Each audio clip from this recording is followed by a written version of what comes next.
Hello and thank you for watching Kaluna Creations. In this video I'm going to be showing you how to do a really simple pencil case.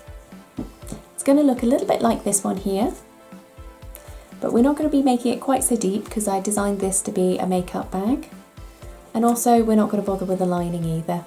So it's going to be really nice and simple for you.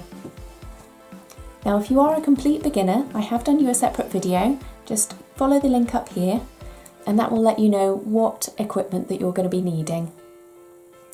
The good news is we don't need anything extra to that for this particular tutorial, so it's nice and simple. If you'd like to keep on watching, I'll let you know what measurements you're going to be needing. Now the fabric measurements you're going to be needing for this one is 24 centimetres this way by 14 centimetres this way.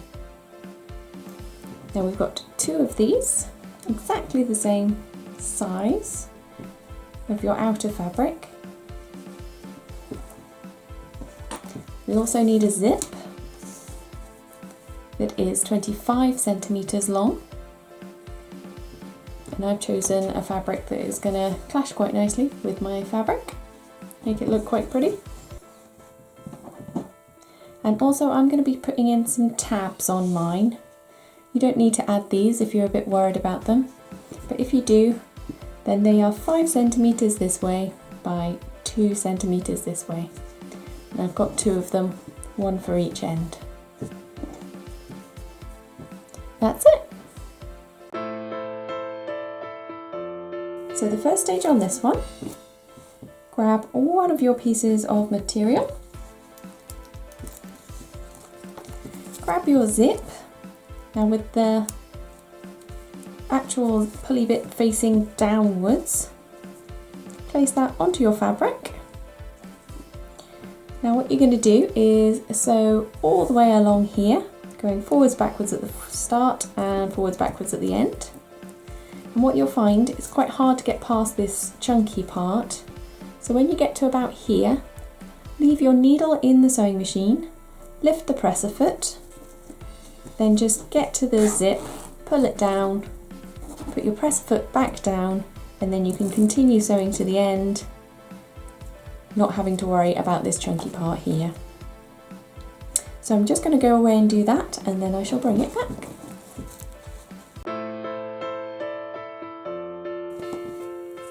We've got our line of stitching in along here. So now we need to attach the other part. So obviously if you've got a right or a wrong way, then make sure that you're putting it up that way. But we'll place this face down onto our other fabric, folding our zip up at the same time. Now if you just get some clips or pins, then just fix the two together, so the zip against your new piece of fabric, like this. So, same again, so forwards backwards here, so all the way along, forwards backwards at the end, and obviously stop somewhere around here so that you can open up the zip and just finish off that last piece there. So I shall go and do that now and bring it back.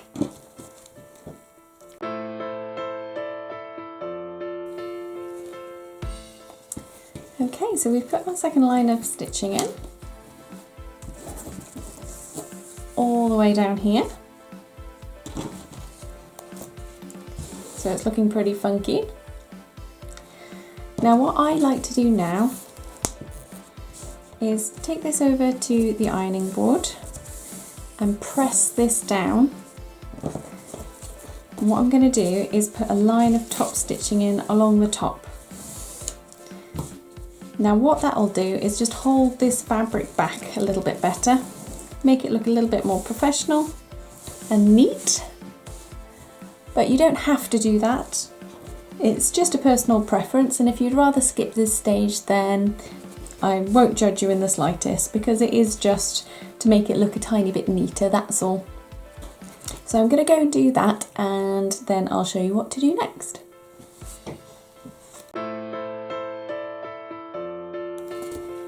So we've got our top stitching in, as you can see here, gone for bright pink to match our zip. Now the next stage is to put in our little tabs as though the whole thing's shut. Now before we want to do anything else, we want to open our zip to about there, just so that we can get into it afterwards. Now grab a couple of clips or pins. Now we're going to fold this over like this and get one of our tabs, fold it in half like that, and just pop it inside here. I tend to aim for around about where the top stitching is. So there. Grab our pin or our clip and just clip it there, just so that it doesn't move out the way. And then to show you, that's what it looks like on the inside. So we just need to do the same on the other side. So again, fold it over, pop it inside, like that. Pop that back, and that up, like so. And just clip it or pin it in position, like that. So all we're going to do now is sew all the way down here, along here and up here, remembering to go forward, backwards at the start and the finish, and then we're almost done.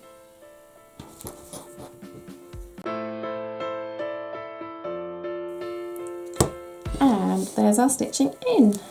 So all the way round, see, all the way.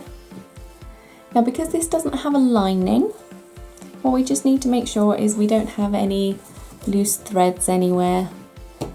So just grab a pair of scissors and chop those off. And also, because my zip is slightly longer as well, what I'll be doing is just cutting that off too. There's a spare thread there. That's all we need to do really on this one. Everywhere else looks fine. So you just need to pop your hand in, grab it and pull it all out. And then just push out the corners using your finger. That's one side and the other. Just pull out that top part. On the other side, here we go. Just gonna put a little bit of an angle on this so it's not quite so obvious. Like that. I won't chop off that metal part because just in case our sewing doesn't hold up for any reason, that metal part will stop the zip from pinging off. And there we have it. Our beautiful funky little pencil case or bag, whatever you're going to be using it for.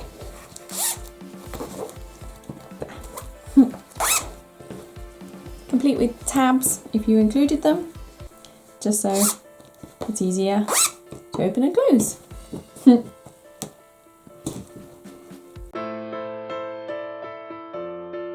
And we're finished. I'm really pleased how mine turned out, and hopefully you are with yours too. Now if you do find actually you really love this pencil case and you need it in your life, or even the one from the start of the video, so this one here, you'll be glad to know that they're both available to buy on my website as well as many others. I've put the web address into the description below, so it's nice and easy for you to find. And the good thing about those is half the price that is shown is actually given to charity. So not only do you get a really cool pencil case, but you also help raise money for charity too. Now, if there were any parts of the tutorial that you struggled with, or you just want a little bit further information, please do put a comment below and I'll try my very best to keep on top of those for you. Also, if there is anything else that you'd quite like to make that you're not quite sure how to tackle, then please do let me know, and if I know, I will do that for you too. Now, if you did enjoy this video, if you wouldn't mind just liking and subscribing, that means every time that I put on a new one, it'll send you a little notification and hopefully it'll inspire you to try making something new. Fingers crossed I'll see you again soon.